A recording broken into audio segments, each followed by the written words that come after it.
بسم اللہ الرحمن الرحیم۔ جفر جامع کے ذریعے سوالوں کے جواب لیے جا سکتے ہیں، کیونکہ جو کچھ لکھا جا چکا ہے وہ لوح محفوظ میں ہے، اور جو ممکنات میں سے ہے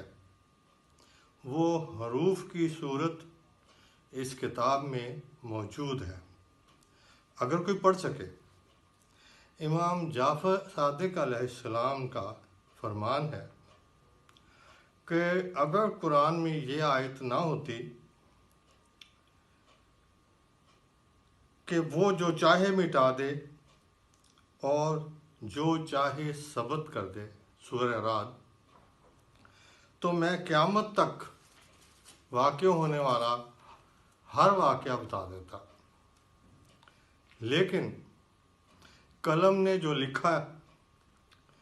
اس کو بتایا گیا تھا وہ لکھا ہے، اس کلیہ کے مطابق لکھا ہے جو اس کو بتایا گیا تھا، لیکن وہ ہستی جس نے قلم بنایا، کلیے بنائے، وہ اس کلیے کو تبدیل کرنے کا اختیار بھی رکھتی ہے، جو ہمیں کبھی کبھی معجزے کی صورت نظر آتا ہے۔ اور وہ واقعہ جو لوح محفوظ میں لکھا ہوا نہیں ہے اور اب ہوا ہے، جو قلم نے بھی نہیں لکھا، وہ صحیح معنوں میں علم الہی ہے، اور وہی غیب ہے۔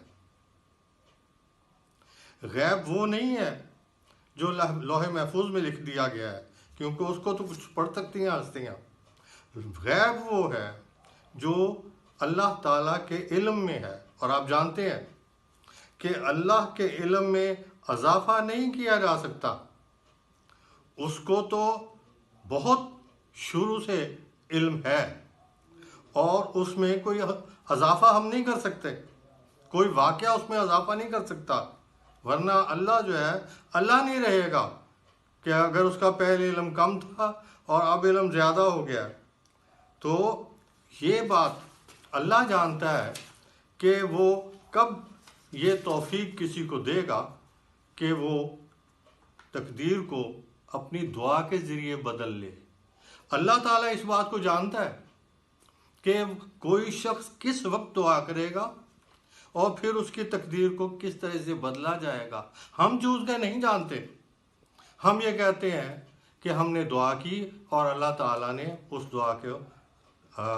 اس کے مطابق ہماری دعا قبول کر لی یا نہ قبول کی، اور اس طریقے سے ہماری تقدیر چینج ہو گئی، جبکہ تقدیر میں کیا ہونا ہے ضروری نہیں کہ وہ پورے کا پورا لکھا ہوا ہو، وہ اللہ کے علم میں ہے، اور اس کے نتیجے میں ہم دیکھتے ہیں کہ کچھ نئی چیزیں پیش آتی ہیں۔